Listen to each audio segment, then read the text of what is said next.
Well, good morning. Thank you so much, everybody, for coming out this morning as we announce our new Chief of Police for the Albuquerque Police Department. We have completed the selection process for our new chief for the Albuquerque Police Department, and I have to say we had an impressive and long list of applicants for this job. We had over 44 individuals from all over the United States, many of whom have long and distinguished careers in law enforcement, apply for this prestigious position and important position for our city. And I think that's a testament to the Albuquerque Police Department, to the men and women who serve, to the way that this department is perceived around the United States as a top-notch law enforcement organization, and I'm really pleased about that.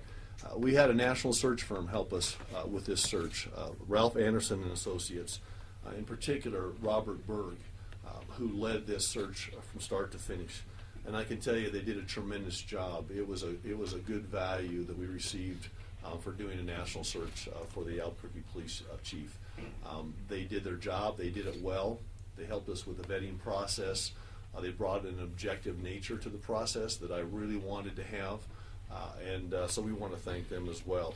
And as I said earlier, the short list of candidates that were provided to me through the screening and vetting process included 3 incredibly experienced law enforcement executives. Each one was a stellar candidate. We had interviews yesterday with our selection team, our search team, along with Mr. Perry, my CAO, and Mr. Berg. And I can tell you we had 3 individuals who had the absolute capability of stepping up and running this department at a very high level from day one. But one of our candidates in particular stood out, and that gentleman is with me here today. His name is Gordon Eden, Jr., and I'm proud and honored to announce Gordon as the next Chief of Police for the Albuquerque Police Department. He's joined today by his beautiful wife, Mary, his daughter, Renee, and his son, Josh. And I also want to introduce Deputy Chief Mac Page, who's with us today, Deputy Chief Eric Garcia, and Commander Mike Miller. These gentlemen, among some of the other command staff at the Albuquerque Police Department, were informed this morning about the selection. They met with Mr. Eden, and my understanding is we had a tremendously productive and good meeting. Gordon's the right man for the job at the right time.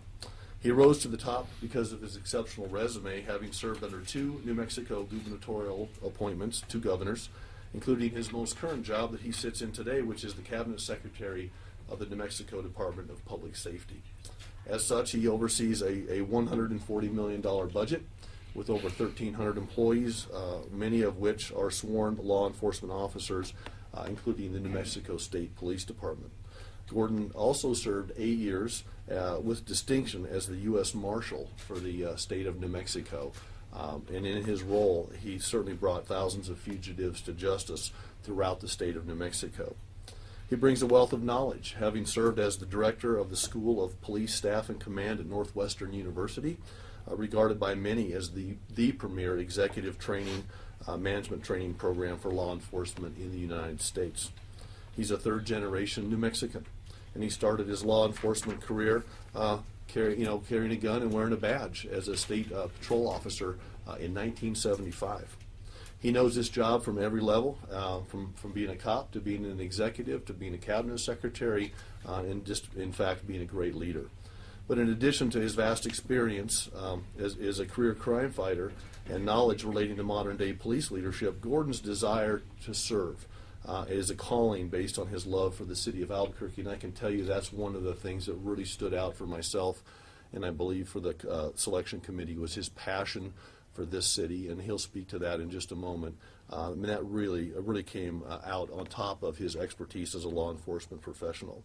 He understands the issues, he understands the concerns, and I believe he's a perfect balance of expertise and heart for the job. Gordon will be sworn in prior to Chief Banks' retirement on February 27th, and he will earn an annual salary of $158,000. Please help me congratulate Gordon Eden, Jr. as the next Chief of the Albuquerque Police Department.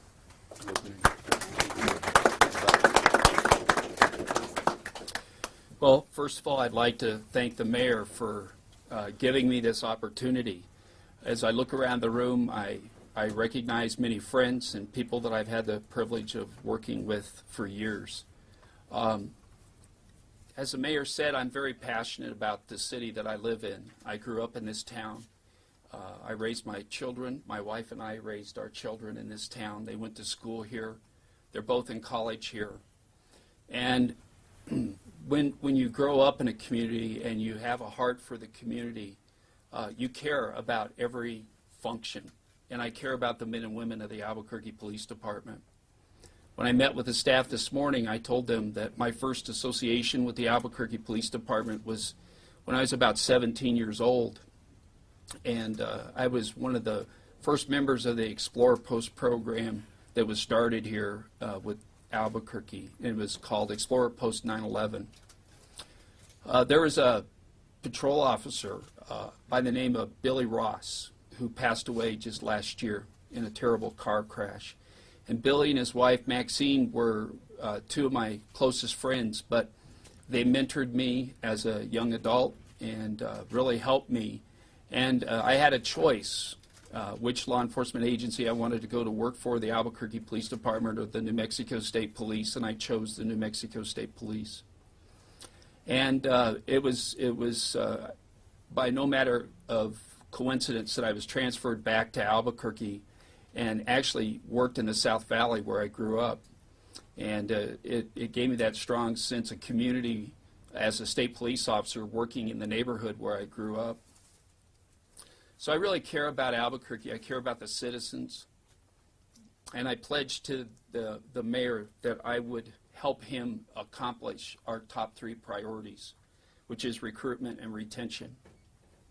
We have a wonderful police department. We have great leaders within our police department, and I'm going to demand that their leadership rise to the top and that we work together on the recruitment and retention. I've also assured the mayor that I will reach out to the community and make sure that the community is fully engaged in the Albuquerque Police Department. We cannot make this and continue to make this a great city if we try to do it by ourselves. And the last thing I want to do is build a leadership structure within the Albuquerque Police Department to make sure that there's no gaps or voids in leadership. It's the most important thing you can do in any organization, and that's my goal. I didn't come here to retire. I came here to work. I came here to give the city and the mayor and this community everything that I've got as the police chief. And I want to thank the mayor. I also want to thank my family. My kids, when they were young and started driving, I was the motor vehicle director. Do you know what it's like to go through driver's ed and your dad's the motor vehicle director? Do you know what it's like to grow up and then your dad's the U.S. Marshal and you don't know what's waiting around the corner for you? But I've had the greatest support from my wife. We've been together for 35 years, and it's a great relationship that I have with her, and she's my best friend. And I want to thank most of you in this room. I am where I am today because you understand the complexities of law enforcement. I am where I am because despite the good and the bad, we still stand together making sure that we're going to make Albuquerque the premier city. And I want to thank each and every one of you. Thank you. Thanks, Gordon. Thank you, Appreciate it. Mayor. We'll be happy to take questions. I have some for Gordon Eden. Why Yep. did you want to change paths? You were doing well at DPS. Everything was running smoothly. On the heels of the DOJ announcement coming up, why would you want to take this on? Actually, I think that's one of the reasons why I wanted to take it on. I think all of us are completely, I wouldn't say lost. I think we are not going to know what the DOJ results are. And I think we don't want to stay in a position where we're doing nothing, waiting for somebody to publish a report. I think that's one of the reasons why. I think, regardless of what the report says, that we're going to build a strong team, a strong leadership team within the Albuquerque Police Department, and we're going to take the department well beyond any findings that the Department of Justice has. Why you? Why did you want to take this job? As I said, it's my city, it's my town, it's where I grew up. And I've known many of the men and women in the Albuquerque Police Department, and I know that they're great people. More important, I know that they have a servant's heart. Nobody comes to work for a police department if they don't have a servant's heart. It's certainly not for the money. And I think that's one of the reasons why I decided to go ahead and apply for the position. What deficiencies do you recognize in the department today, and what are your plans to sort of address those? Well, I think the biggest deficiency right now is the numbers. And I think we have to rethink and relook at the way we recruit, number one. And then number two is, how do we build a structure within the training process that we have top-notch people graduate, complete, come to work, go through the FTO, the Field Training Officer Program, and they complete that program well.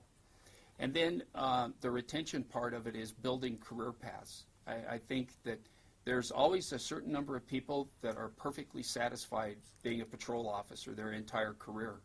But there's other people that want to go into leadership. And so what we have to do is create that path for them. That's the key to retention. When it comes to the DOJ investigation, you specifically said you don't want to be reactive, you want to be more proactive. So can you give us some of those actual concrete plans you have to revamp the leadership? Well, I wouldn't say it's to revamp the leadership. It's to strengthen the leadership. And one of the things I found out very early in my career is the way you strengthen leadership is you've got to give people those leadership tools. You have to have people that are there that are available to mentor those new leaders. And it's a combination of training, education, and then the support that they need from the structure above and below them. And that's one of the things I'm going to work very diligently to do. And you think that will address the problems that the DOJ is, looking into? I don't know if that will address the problems that DOJ is specifically looking into, but I know it's the core of any organization, no matter where you work, is you have to build a strong leadership structure. And then when it comes to recruitment specifically, what do you plan to do with that? Well, first of all, I need to look to find out what they're doing as far as recruiting.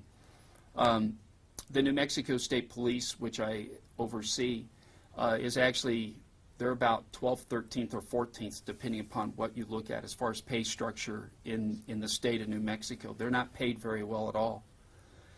So I know that pay isn't an issue, and the reason I know that is when we have 1,300 people fill out interest cards and want to become police officers, and then we go through the screening process and we have 60 people that are willing and able to go to work despite the pay, and then despite the fact that their duty stations are in remote locations.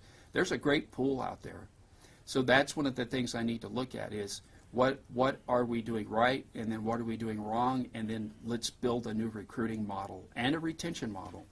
How did you go about deciding? Can we do just one of the questions as well? How do you think that your experience in federal law enforcement and with the state will inform your approach as an APD chief?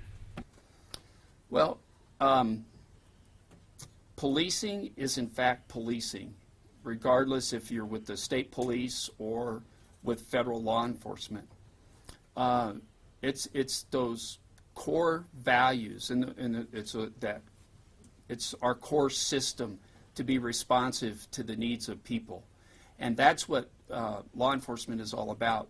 And as I said earlier, the men and women of law enforcement, regardless of the uniform that they wear, are there for the perfect reason, and that is to serve and then to protect.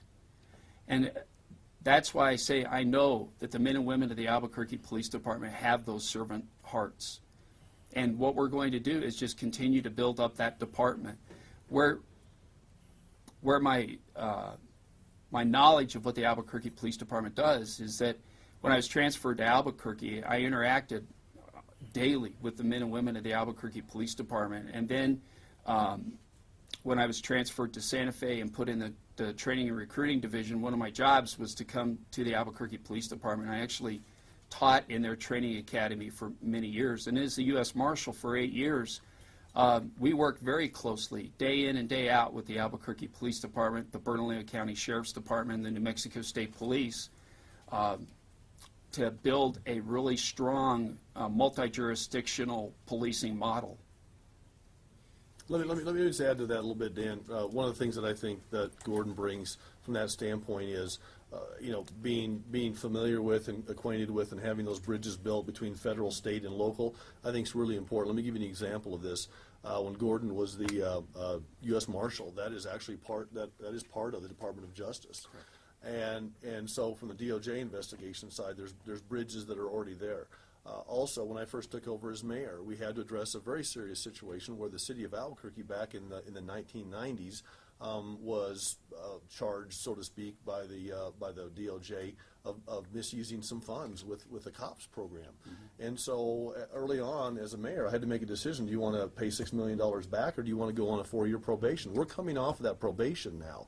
It should have been handled years ago, but it wasn't. So now we're in a situation where we can build some new bridges with the COPS program. That means funding for our city. That means things, resources, and I believe that Gordon brings those connections that are going to be really valuable to us, plus the fact that so much of what we do today is multi-jurisdictional between state, federal, local, the sheriff's department, and the police department. Take the Chase incident, for example. We had the active shooter in Albuquerque. That was BCSO, and Deputy Hopkins was so badly injured in that, but we also had the police working with that, and I think he brings those connections as well. Sorry, Stu. Thanks, Mayor. Chief, do you feel perhaps that you are accepting an unusual challenge here, becoming police chief in a city that is unusually violent and gun happy, even in the American West? I don't know if that was a question or a statement. So, I think one of the things we just need to remember is that this is our town, this is our city, and I think one of the things we have to do is work together as a community to build a stronger community. And the police department has never been able to do that by themselves. And that's one of the things that I want to do, is to go out and build those bridges. When I was a United States Marshal, as the mayor said, that's one of the things I did. I went out, and for most of you, you thought the Marshal Service didn't even exist anymore. And what I did is I took that organization and we started working with the other organizations. And what you don't know is that behind the scenes, we were working with faith-based organizations. We did one of the first fugitive safe surrenders down in Las Cruces. Since you're Albuquerque media, you didn't even have any idea that we were doing that. So those are the type of relationships that make cities great. And that's what I'm here to do. I'm here to build those relationships, build those bridges, and build a stronger Albuquerque Police Department. Secretary, how do you change the reputation of the department with the community? I can't change that reputation. We have to do it together. And that includes needing your help. We do need the media help. Every day, these men and women put their lives on the line, and every day they work very, very hard to do a great job. And I think one of the things that you as the media could do is help us with those stories. There's great successes every day, and every day they go out and they do put their lives on the line. And I remember when the community came together during a very tragic event where we had so many people killed by one single killer. And the city came together and they understood how hard it is to be a police officer, and how difficult it is when you knock at the door that you have no idea what's behind that door. But this city, and especially the media, rallied around the police department. And we need that every day. And so one of the things we will do is we will be pushing to the media those great success stories to let you know about the fine men and women of the police department. One thing you also have in your possession today is Mr. Eden's resume, but you also have his plan for the first 100 days as well. And I think that's important. That was part of our selection process in bringing a new chief in, is looking at a 100-day plan. So you also have that. Let's go here. Secretary, can you talk a little bit about the recent rash of shootings in state police, first off? And second, how do you feel you're leaving the DPS as secretary as you take on this new opportunity here? Well, first, leaving the Department of Public Safety, I do so with mixed emotion. I do. The men and women of the Department of Public Safety are wonderful people. The rash of shootings that we have seen, not only with the New Mexico State Police, we're seeing with all police departments throughout the United States. I think that is an indication of a lack of respect for each other It's a lack of respect for human dignity. I believe there's a trial going on in another state right now where there was a gun battle over loud music. Those are things that, sadly, that few of us have any control over except the person who starts that aggression. And when you speak to the incidents of the shootings, whether it's the Las Cruces Police Department, Roswell, Taos, it doesn't matter, Santa Fe, it doesn't matter. I think it just speaks to the lack of respect and the dignity that we have for human life. I think this department's been criticized over the last few years at least over a lack of transparency by many groups. Do you have any thoughts on that? Do you have any plans to change that, or even releasing more lapel cam video, whether it's something like that, or do you have any ideas, thoughts on lack of transparency? I think one of the first things I need to do is become fully aware of all the policies and procedures when it comes to that material. I think we have to make sure that we are transparent. But sometimes there may be a certain case or incident where we can't provide you with information as quickly as you need it because we need that information to either advance a case or to look at officer conduct. And I will be a transparent police chief. I can tell you right now that the way my phone's going off, and you guys are sitting in here, that there's a lot of people that do have my cell phone number. It was ringing last night, and that's one of the things. I think what's most important is we're going to do our best to provide you with the right information as soon as we have it. And you're going to have to understand that sometimes us pushing out the right information is the most critical part of what we do. Whether it's an active shooter situation or any situation that we go to, we want to be right. I think we owe it to you because you're going to be reporting it to the public, so we have to be right when we give it to you. How do you address morale with the department? What are you going to do to try to boost morale? By being a chief that is 100% approachable. I'm that way right now. I've been that way regardless of where I've worked. One of my first actions will be to visit with every working man and woman of the Albuquerque Police Department, including the civilians. I'm going to ask them what are their top 3 concerns, and then what would they like to see happen. And then from that, we're going to start looking at how we operate and how we work.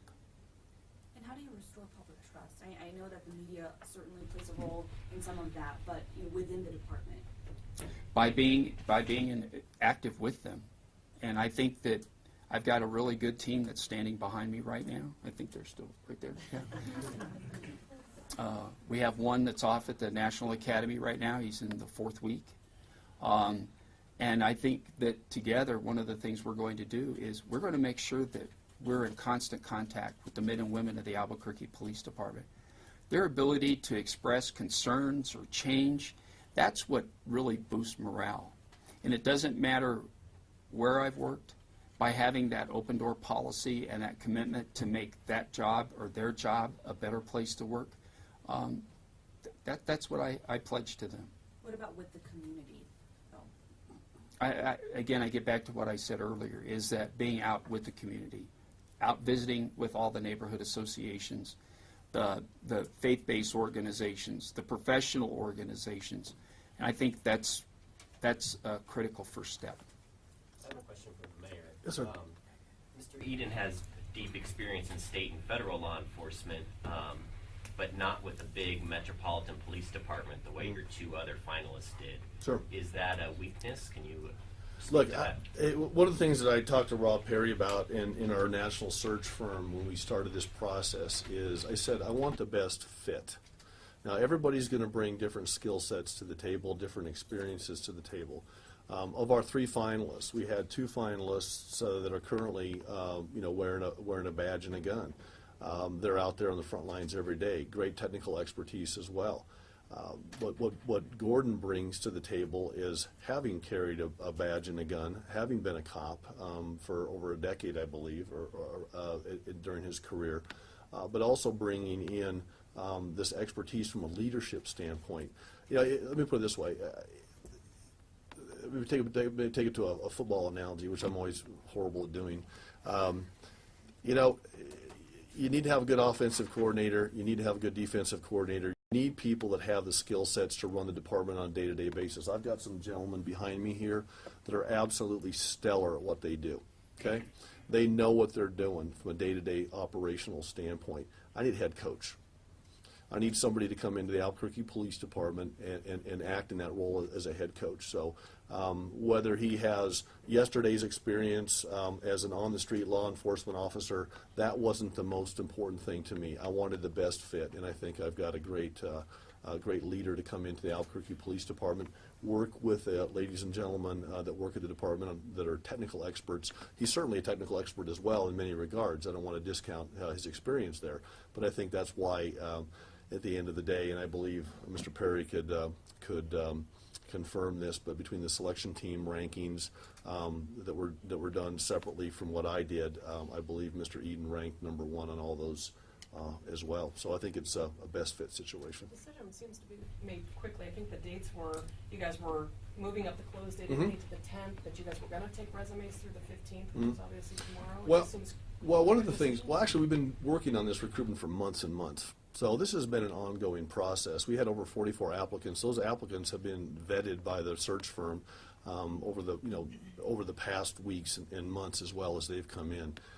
When Chief Banks, and we congratulate him for his opportunity that he has in Texas, when he announced his retirement date of the 27th of February, that did accelerate the closing date process a little bit and bump the process up slightly. But I can tell you, I don't have any concerns about the thoroughness of the process. I actually sat in yesterday with the interviews myself that were conducted by Mr. Perry in the search firm.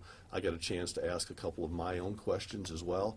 And then we met with the team yesterday as well, and it became fairly obvious fairly quickly that we had 3 great candidates, but we had the one that really rose to the top. So I'm absolutely comfortable with the process and where we are today. Can you address settlements? I know past policy has been we just don't settle cases, whether it's an officer-involved shooting. Yep. Is that going to change? We've been criticized by judges for doing that. I mean, the last administration made a decision to not settle suits. What that did is it pushed a lot of those suits right into our administration. And that was a prerogative that they had, and we're not complaining about that. That was their decision. What I've told Mr. Perry and our risk management group that we have at the City of Albuquerque, and that won't change, is look at each case individually, get the best advice you can legally and from a risk management standpoint, make the best day-to-day decisions that you can with the facts and the circumstances that you have, whether it was a case that happened before I was a mayor or whether it's something that happened while I was a mayor. That shouldn't really be the point. What we want to try to do is I'm in a second and final term as I self-imposed a term limit.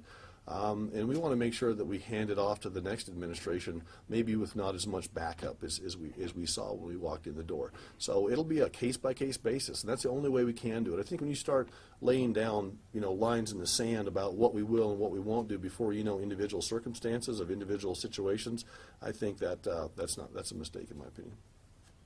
Now, Chief, this is obviously something you will have to deal with as Chief, and that's the Omari Burrell. Can you just talk to me about your first impressions of that, and then also what you can do to make sure something like that doesn't happen again? Well, first of all, I need to say this, is that the only information I have on that case is what has been in the media. But I can tell you that in conversations that I've already had with the mayor, is that we have to move forward with this task force. We can't let our children fall through the cracks. And it doesn't matter how the crack got there. We've got to figure out a better way to monitor those calls for service. We're going to have to build a partnership between not only the Albuquerque Police Department, but all police departments in this state with CYFD. So there's no finger pointing, but there's referrals, there's cooperation, and these cases are thoroughly investigated. Early next week, Mr. Perry and I will stand with you all and announce to you the makeup of our task force, which will actually end up being a consortium. Mr. Perry is quite a ways down the road with that. We are not ready to make that announcement yet, but we are taking that seriously, and it will be a very robust process, I promise you. And we look forward to sharing with you next week some of the leadership team that Mr. Perry's putting together to do that. Not all of which is put together at this point, so if you can bear with us, early in the week we'll be talking about that, but that will be an announcement for next week and how we're going to go about that process, both from looking at internal procedures, but also looking at collaborative opportunities between agencies, between cities, between the state and the local, and maybe even some federal resources. And those in our community also who make it their life's work and their passion to help children, all face receiving home, and some of the professionals that work there. So we'll look forward to talking to you about that next week as well. And then one of the first orders of business for Chief Eden will be to work with Mr. Perry on that, and I'll be involved with that as a mayor as well. Mr. Mayor, any concern about the partisanship? You're a Republican, our new chief, appointed by a Republican governor. Sometimes these nonpartisan races become Republican, as you know, become partisan. Any concern about that? No, I couldn't tell you what the relationship or what party the two other candidates were. That was not a place to fill that in the box. I mean, I've got my constituent services director, Mr. Alan Armijo, right here, former Democrat elected official at both the city and the county level. He's the best man for the job to be my constituent services director. When I was first elected as a first Republican mayor in 30 years, first guy I hired was Dave Campbell, a Democrat. Took some. Raised some eyebrows when we did that. To me, it doesn't matter. You're either the right man or woman for the job, or you're not. And Mr. Eden's the right man for the job. Thank you for coming. We're going to go ahead and wrap up. Thank you so much, everybody. We appreciate you coming today. Thank you. Thanks a lot, Gordon.